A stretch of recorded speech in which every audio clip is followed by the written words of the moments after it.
नमस्कार साथियों, जय हिंद, वंदे मातरम। आप सभी का एक बार फिर से बहुत बहुत स्वागत है आपके अपने YouTube चैनल एग्जाम ट्रिकी 2.0 में, जहां पर आज हम बात करेंगे ईवीएस के टॉप क्वेश्चंस जो कि सीटेट जुलाई 2023 के लिए बहुत ही इंपॉर्टेंट हैं। बिना समय गवाए हुए पहला प्रश्न आपके सामने है। निम्नलिखित में से विषम का चयन कीजिए। यहाँ पर 3 रोग जो हैं वो आपको एक श्रेणी में देखने को मिलेंगे और चौथा रोग जो है वो आपको भिन्न श्रेणी में देखने को मिलेगा। तो विषम का चयन करना है। अगर हम बात कर लें यहीं पर भैया हैजा की, तो आप सभी को पता है कि ये आपका जीवाणु से फैलता है। अतिसार आपका परजीवी से फैलता है और पेचिश भी आपका किससे फैलता है? परजीवी से फैलता है। और इन तीनों में अगर संबंध की बात करें तो ये भैया सूक्ष्म जीवों से फैलते हैं। लेकिन जो आपका ये हीमोफीलिया होता है ये एक प्रकार का आनुवांशिक रोग है, जो कि कह सकते हैं कि हमारे माता पिता से, या आनुवांशिक विकार है जो हमारे माता पिता से हमको मिलता है। तो यहाँ पर आपका डी ऑप्शन जो है वो बिल्कुल सही हो जाएगा। इसमें पुरुष ज़्यादा प्रभावित होते हैं और महिलाएं कम प्रभावित होती हैं। होता क्या है इसमें, खून अगर कहीं पर आपकी चोट लग गई है तो बहता रहता है, और बहता रहता है, खून बंद नहीं होता है, जिस कारण से लोगों की मृत्यु हो जाती है। तो हीमोफीलिया आपका यहाँ पर भिन्न होगा। डी ऑप्शन को लॉक करेंगे। और दूसरे प्रश्न की तरफ हम बढ़ते हैं।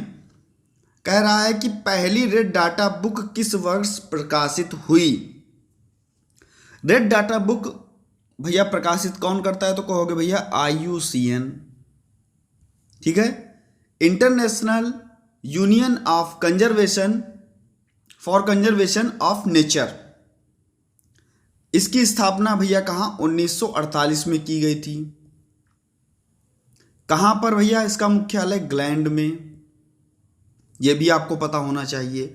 और पहली रेड डाटा बुक जो है वो 1964 में प्रकाशित की गई थी। तो यहां पर आपका डी ऑप्शन जो है बिल्कुल सही हो जाएगा। रेड डाटा बुक किस लिए होती है? किस लिए होती है आप सभी को कमेंट में बताना है कि किस लिए रेड डाटा बुक होती है, उसमें क्या दिया होता है। जल्दी से जाइए कमेंट सेक्शन में और बताइए। नेक्स्ट हम बात कर लेते हैं दोस्तों, निम्नलिखित में से कौन पर्यावरण अध्ययन का उद्देश्य नहीं है? यानी कि 3 आंसर आपको पॉजिटिव मिलेंगे और 1 आंसर आपको निगेटिव मिलेगा, और वही आपका आंसर सही होगा क्योंकि उद्देश्य नहीं है पूछ रहा है। पढ़ते हैं। बच्चे को स्वयं अपने हाथ से कार्य करने के, बिल्कुल दोस्तों, स्वयं से बच्चा कार्य कर रहा है और स्वयं से चीज़ों को खोज रहा है, तो ये आपका हो जाएगा पॉजिटिव। बच्चों को पाठ्य पुस्तक की परिभाषाएं प्रदान करने के लिए प्रोत्साहित करना, या बच्चों की जिज्ञासा और सृजनात्मकता का पोषण करना, परिवेशीय के मुद्दे पर जागरूकता का विकास करना। देखिए, परिभाषाएं प्रदान कराना, इसका मतलब है परिभाषाएं होंगी तो बच्चा रटेगा, और रटेगा तो ये आपका निगेटिव सेंस में जाएगा। और यही आपका आंसर बी ऑप्शन जो है वो बिल्कुल आपका सही हो जाएगा। नेक्स्ट क्वेश्चन की तरफ हम बढ़ते हैं। नेक्स्ट क्वेश्चन है आपका, निम्नलिखित में से गलत कथन को चुनिए। गलत कथन कौन सा है उसको चुनना है। कह रहा है कि बैल काला व सफेद देख सकता है, हाथी सबसे बड़ा जानवर है, व्हेल शार्क सबसे बड़ी मछली है, सांप पुंगी की आवाज नहीं सुन सकता। बिल्कुल सही है दोस्तों, सांप के कान नहीं होते हैं, तो भैया वो कैसे सुन पाएगा? नहीं सुन पाएगा। व्हेल शार्क सबसे बड़ी मछली है, ये भी बिल्कुल सही है। अगर हम बात करें बैल की, तो ये भैया काला और सफ़ेद रंग देख सकता है, तो ये भी आपका सही। आपका यहाँ पर गलत कथन कौन सा है? तो ये बी ऑप्शन जो है वो आपका गलत है। हाथी सबसे बड़ा जानवर है। दोस्तों, अगर हम बात करें सबसे बड़े जानवर की, तो आप सभी को पता है कि नीली व्हेल है, नीली व्हेल है, ठीक है। अगर स्थल में कहता तो आपका हाथी हो जाता, लेकिन यहां पर कह रहा है हाथी सबसे बड़ा जानवर है, तो ऐसा नहीं है बिल्कुल दोस्तों, नीली व्हेल है। यहां पर आपका बी ऑप्शन जो है वो प्रश्न के हिसाब से सही हो जाएगा। नेक्स्ट हम बढ़ते हैं। निम्नलिखित में से कौन से कच्चे तेल पेट्रोलियम उत्पादक हैं? कच्चे तेल पेट्रोलियम के उत्पादक कौन से हैं? आपके राज्य बिहार, बॉम्बे हाई, असम, उड़ीसा, बॉम्बे हाई पश्चिम बंगाल या गुजरात, तमिलनाडु। तो ये भैया कच्चे तेल पेट्रोलियम के उत्पादक जो हैं ये हैं आपके गुजरात, तमिलनाडु। और वेरी वेरी इंपॉर्टेंट यहाँ पर लगाइएगा भैया, अगर आप चैनल पर पहली बार हैं, वीडियो अच्छी लगती है तो लाइक करना ना भूलिए। चैनल देख रहे हैं अभी तक सब्सक्राइब नहीं किया है, सब्सक्राइब करने के बाद में बेल आइकन पास में बना होगा, ऑल का ऑप्शन प्रेस कर लीजिएगा और एक बार वीडियो को अपने सभी मित्रों तक जरूर शेयर कर दीजिएगा। नेक्स्ट हम बात कर लेते हैं दोस्तों, आपका नेक्स्ट क्वेश्चन, बाला का पूर्ण रूप क्या है? अरे भैया बाला, वो बाला गाना वाला नहीं है, यहां पर कह रहा है कि बाला का पूर्ण रूप क्या है?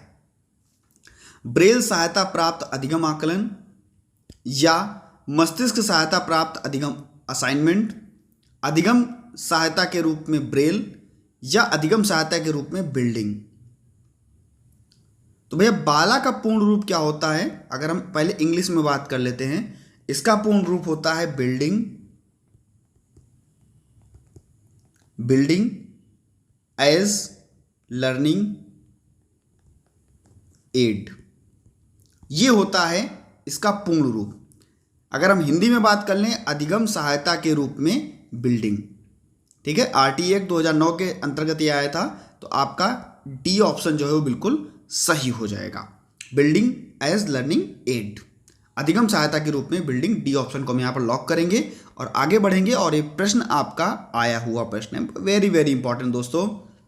नारियल डली हुई किसी भी प्रकार की करी के साथ उपला हुआ ट्रेपियोका निम्नलिखित में से कहाँ का प्रिय भोजन है? बच्चे को दोस्तों पता होगा। आंसर क्या है जल्दी से बताइए।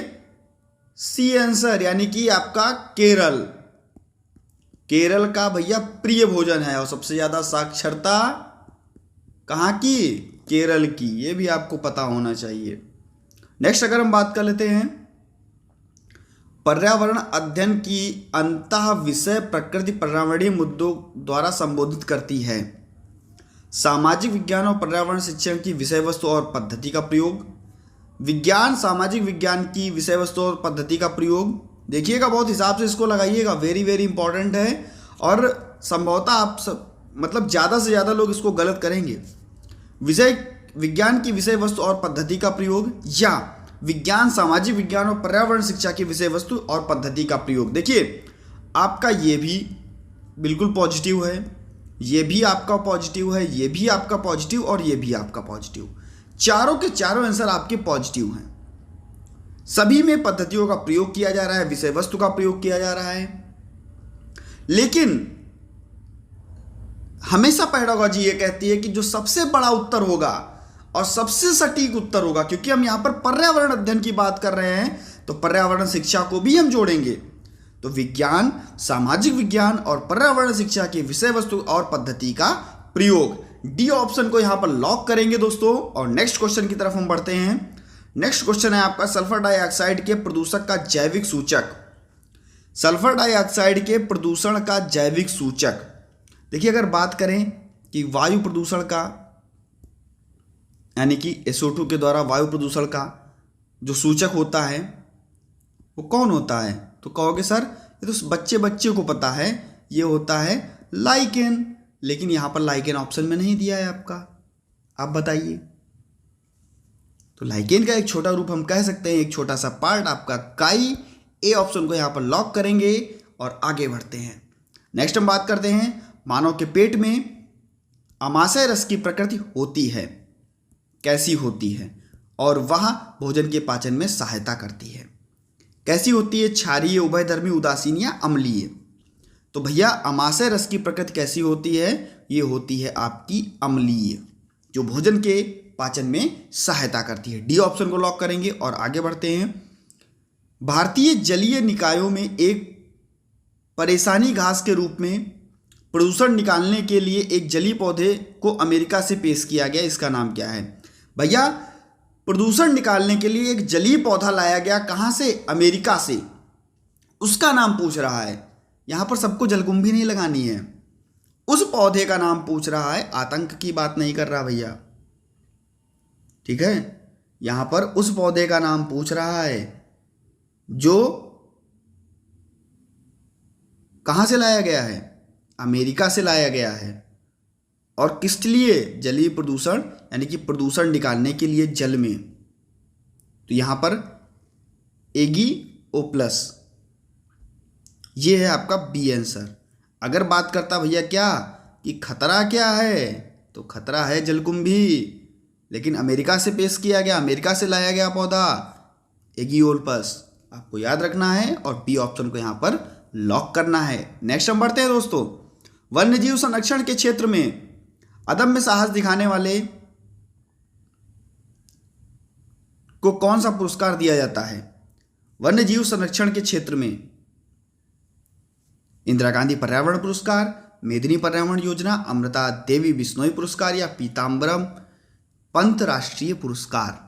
वन्यजीव संरक्षण के क्षेत्र में अदम्य साहस दिखाने वाले को भैया दिया जाता है आपका अमृता देवी बिश्नोई पुरस्कार। और ये भैया सबसे पहले राजस्थान सरकार और मध्य प्रदेश सरकार के द्वारा दिया जाना शुरू किया गया। आप सभी को पता है अमृता देवी किससे संबंधित है भैया? राजस्थान से संबंधित है। और किससे भैया? खेजड़ी वृक्ष से संबंधित है। ये आप सभी को पता होना चाहिए, ठीक है। और जब ये आपका पुरस्कार शुरू हुआ था तो आपका 25,000 रुपये दिए जाते थे जब इसकी शुरुआत की गई थी। नेक्स्ट हम बात करते हैं दोस्तों, इकोलॉजी शब्द वेरी वेरी इंपॉर्टेंट और पेपर में पूछा गया प्रश्न।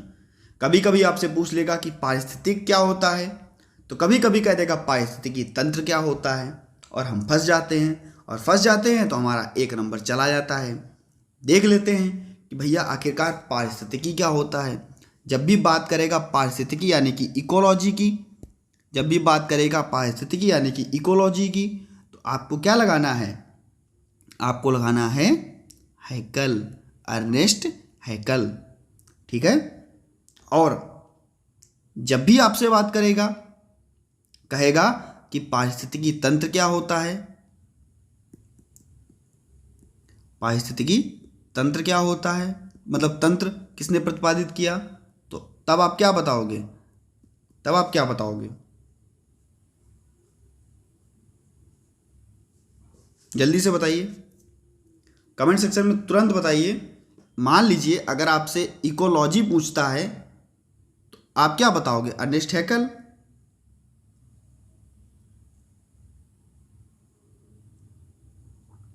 और अगर आपसे पूछ लेता है, कहता है कि भैया पारिस्थितिकी तंत्र यानी कि इकोसिस्टम,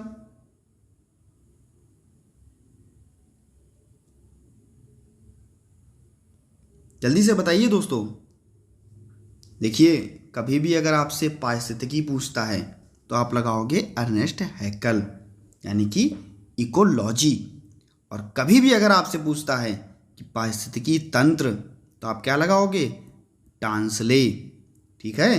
कभी भी अब ना गलत कीजिएगा, डी ऑप्शन जो है वो बिल्कुल आपका, यहाँ पर दोस्तों इकोलॉजी पूछ रहा था तो आपका बी ऑप्शन यहाँ पर सही हो जाएगा।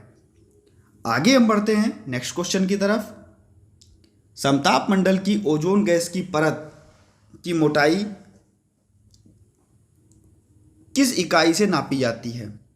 समताप मंडल में भैया ओजोन गैस की परत आप सभी को पता है, जिसको हम क्या बोलते हैं? स्ट्रेटोस्फीयर। और इसी में भैया क्या उड़ते हैं? वायुयान। ये भी आपको पता होना चाहिए। समताप मंडल यानी कि ताप में परिवर्तन किसी प्रकार का नहीं। तो जो ओजोन गैस है उसकी जो परत है उसकी मोटाई नापने के लिए किसका यूज किया जाता है? तो उसका यूज किया जाता है डॉप्सन का, डॉप्सन इकाई का यूज किया जाता है। बी ऑप्शन यहाँ पर आपका सही हो जाएगा। नेक्स्ट हम बात करते हैं, और इस वीडियो का ये लास्ट प्रश्न है दोस्तों। विश्व में पाई जाने वाले ग्रीन हाउस गैस कौन सी है? सबसे ज़्यादा विश्व में पाई जाने वाली, विश्व में सबसे ज़्यादा पाई जाने वाली ग्रीन हाउस गैस कौन सी है? विश्व में सबसे ज़्यादा पाई जाने वाली ग्रीन हाउस गैस कौन सी है? तो ये है आपकी जलवाष्प। अगर कहे भैया सबसे खतरनाक तो आप क्या लगाओगे? Carbon dioxide. और सबसे ज़्यादा तो आप जलवाष्प लगाओगे। ये ऑप्शन बिल्कुल आपका सही हो जाएगा। बहुत बहुत धन्यवाद दोस्तों, आपने हमारी वीडियो को देखा और आशा है सभी को वीडियो अच्छी लगी होगी, तो सभी ने वीडियो को लाइक भी किया होगा। चैनल को आप सभी ने सब्सक्राइब किया, आप सभी का बहुत बहुत धन्यवाद। मिलता हूं दोस्तों नेक्स्ट वीडियो में नई जानकारी के साथ। बने रहिएगा आपके अपने चैनल एग्जाम ट्रिकी 2.0 पर। धन्यवाद।